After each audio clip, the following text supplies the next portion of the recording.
নমস্কার বন্ধুরা, food lover চ্যানেলে সবাইকে স্বাগত জানাই। আজকে আপনাদের সাথে এই তীব্র গরমে সানডে স্পেশাল একদম নামমাত্র মশলা দিয়ে খাসির মাংসের ঝোলের রেসিপি শেয়ার করব, যা খেতে হবে খুবই সুস্বাদু। দুপুরের গরম ভাতের সাথে হোক বা ডিনারের রুটি, লুচি, পরোটা সবকিছুর সাথে খেতে অসাধারণ লাগবে। প্রথম থেকে শেষ পর্যন্ত ভিডিওটি দেখার অনুরোধ রইল। তাহলে চলুন রেসিপিটি দেখে নিই। খুব অল্প তেল মশলায় খাসি মাংসের হালকা পাতলা ঝোল বানাবার জন্য এখানে 1 কেজি পরিমাণ খাসির মাংস নিয়ে নিয়েছি।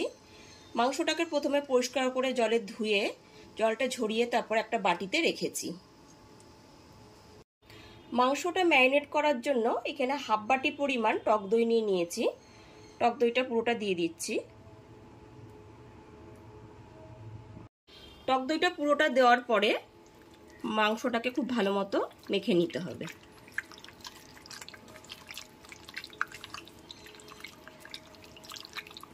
মাংসটা এখানে টক দই দিয়ে খুব ভালো মতো ম্যারিনেট করে নিয়েছি। এরপর আধ ঘন্টার জন্য ঢেকে রেখে দিলাম। রান্নাতে দেওয়ার জন্য এখানে 6টা মিডিয়াম সাইজে আলু নিয়েছি। আলুটাকে এরকম অর্ধেক করে কেটে নিয়েছি।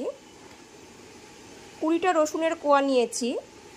1.5 ইঞ্চ আদা নিয়েছি। আদাটাকে এরকম টুকরো করে কেটে নিয়েছি। 6টা থেকে 7টা কাঁচা পাকা লঙ্কা নিয়েছি। আর এখানে 4টি মিডিয়াম সাইজের পেঁয়াজ নিয়েছি। পেঁয়াজটাকে এরকম হাফ করে কেটে রেখেছি।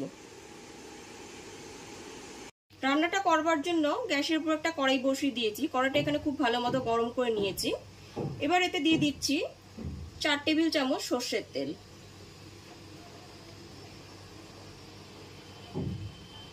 তেলটা খুব ভালো মতো গরম হয়ে যাওয়ার পর আলুগুলোকে লবণ ও হলুদ গুঁড়ো দিয়ে মেখে নিয়েছি, সেটা দিয়ে দিচ্ছি।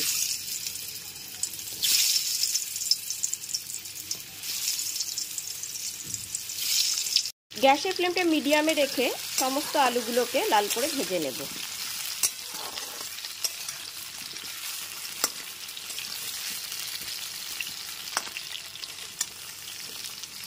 এইবার মিক্সার জারে পেঁয়াজ, আদা, রসুন আর কাঁচা লঙ্কার একটা পেস্ট বানিয়ে নেব। মিক্সার জারে পেঁয়াজ, আদা, রসুন আর কাঁচা লঙ্কার পেস্টটা বানিয়ে নিয়েছি।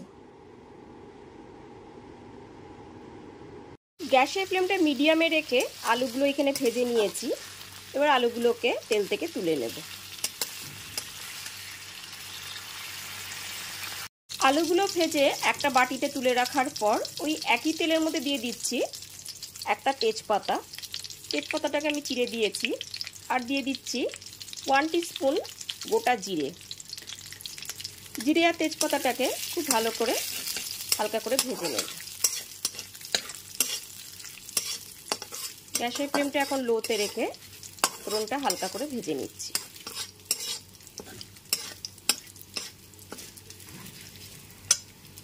জিরে আর তেজপাতাটা হালকা করে ভেজে নেওয়ার পর এর মধ্যে দিচ্ছি 1 টিস্পুন চিনি। চিনিটা এখন দিলে পরে মাংসের ঝোলের কালারটা খুবই সুন্দর আসবে। চিনিটা এখানে ক্যারামেলাইজ হয়ে গেছে। এরপর এর মধ্যে দিয়ে দিচ্ছি পেঁয়াজ, আদা, রসুনের পেস্টটা। সমস্ত পেস্টটা দিয়ে দিলাম।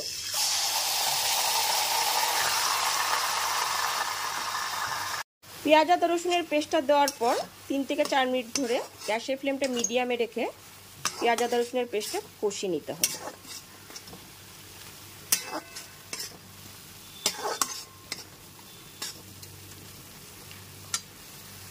তিন থেকে 4 মিনিট ধরে গ্যাসের ফ্লেমটা মিডিয়ামে রেখে পেঁয়াজ, আদা, রসুনের পেস্টটা খুব ভালো মতো কষিয়ে নিয়েছি।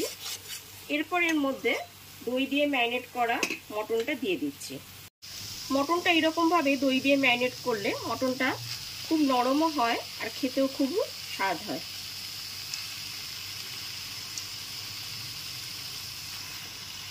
সমস্ত ম্যারিনেট করা মটনটা দিয়ে দিচ্ছি।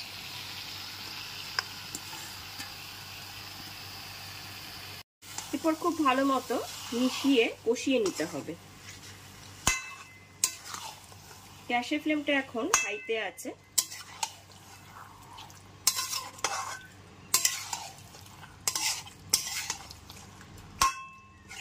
রান্নাতে দেওয়ার জন্য একটা মশলার পেস্ট রেডি করে নেব। তার জন্য নিয়ে নিয়েছি 1 টিস্পুন লবণ, 1.5 টিস্পুন হলুদ গুঁড়ো আর 3 টিস্পুন কাশ্মীরি লঙ্কার গুঁড়ো। এরপর এর মধ্যে দিয়ে দিচ্ছি সামান্য একটু জল। জলটা দিয়ে দেওয়ার পর খুব ভালো মতো মিশিয়ে নিচ্ছি।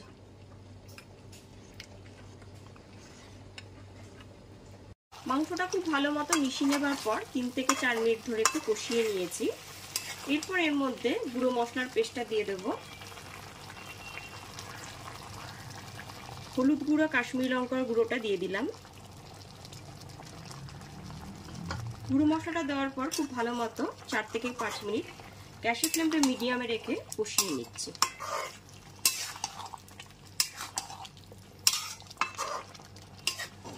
এরপর এর মধ্যে দিয়ে দিচ্ছি স্বাদ মতো লবণ।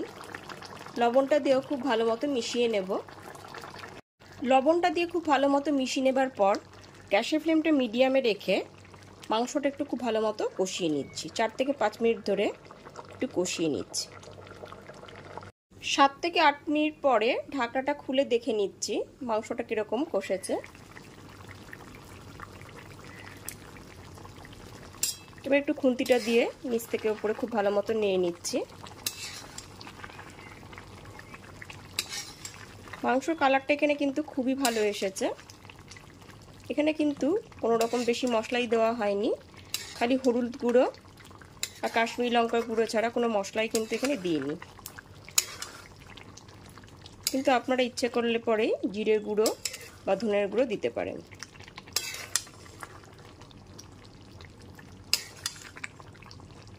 মাংসটা এখানে খুব ভালো মতো কষানো হয়ে গেছে আর মাংসটার কালারটাও খুব সুন্দর এসছে।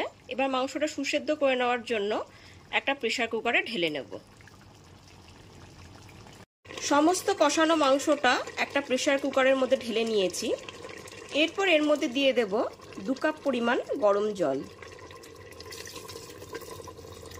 এখানে আমি 2 কাপ পরিমাণ গরম জল দিলাম, তবে আপনারা যেরকম ঝোল রাখতে পছন্দ করবেন ঠিক ততটা পরিমাণে জল দেবেন। গরম জলটা দিয়ে দেওয়ার পর আমি এতে আরেকবার স্বাদমতো লবণ দিয়ে দিলাম। লবণটা দিয়ে খুব ভালো মতো একবার মিশিয়ে নিচ্ছি। রান্নায় গরম জলটা ব্যবহার করলে পরে কিন্তু স্বাদটা খুবই ভালো আসে।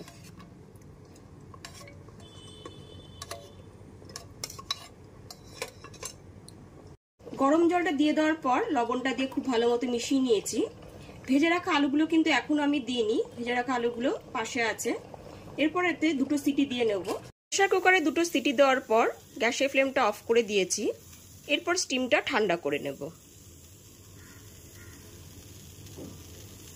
2টো সিটি দেওয়ার পর গ্যাসের ফ্লেমটা অফ করে দিয়ে কিছুক্ষণের জন্য স্টিমে রেখে দিয়েছিলাম। ঢাকনাটা তখনই আমি খুলে দিইনি। তার কিছুক্ষণ পর ঢাকনাটা খুলে দেখে নিয়েছি মাংসটা সেদ্ধ হয়েছে। এরপর আমি ভেজে রাখা আলুগুলো দিয়ে দিচ্ছি। আলুগুলো কিন্তু এখনই অ্যাড করলাম। এর কিছুক্ষণ আগে আলুটা অ্যাড করলে পরে কিন্তু আলুটা বেশি নরম হয়ে যেত, তখন কিন্তু মাংসের ঝোলটা খুব একটা খেতে ভালো লাগতো না। সমস্ত আলুগুলো, ভেজে রাখা আলুগুলো এখন অ্যাড করে দিলাম। আলুটা দিয়ে দেওয়ার পর প্রেসার কুকারের ঢাকনাটা বন্ধ করে আরও 2টো সিটি দিয়ে নেব। এতে আলু আর মাংসটা খুব ভালো মতো সুসেদ্ধ হয়ে যাবে। 2টো সিটি দেওয়ার পর গ্যাসের ফ্লেমটা অফ করে দিয়ে কিছুক্ষণ সময় ধরে প্রেসার কুকারটা ঠান্ডা করে নিয়ে ঢাকনাটা খুলে নিচ্ছি। এবার উপর থেকে নিচে একটু নেড়ে নিচ্ছি।